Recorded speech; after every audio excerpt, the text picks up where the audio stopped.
Hi friends, দেখো সন্ধেবেলা এত সুন্দর ওয়েদার। মেয়ে বললো মা কী খাবো, অনেক দিন কিন্তু চাউমিন খাওয়া হয় না। তো দেখো একদম গরম গরম এগ চাউ রেডি। কি সুন্দর ঝরঝরা চাউ, দেখো আহা। তো যা ছিল তাই দিয়েই বানানো হয়েছে। তো দেখো একদম দোকানের মতো দেখতে, পুরো ঝরঝরা চাউমিন। কে কে খাবে চলে এসো, কে কে চাউমিন ভালো খাও অবশ্যই কমেন্টস করে জানাও। এই যে আমি একটু গোলমরিচের গুঁড়ো দিয়েছি, একটু গোলমরিচের গুঁড়ো দিয়ে খেলে না চাউমিনটা বেশ টেস্টি হয়। তো সবসময় তাই।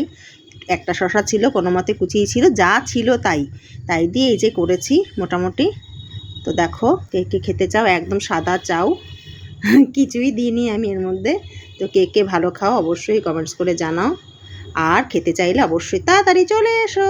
এভাবেই পাশে থেকো, ভালোবাসা দিও প্রত্যেককে। অনেক অনেক ধন্যবাদ। টাটা।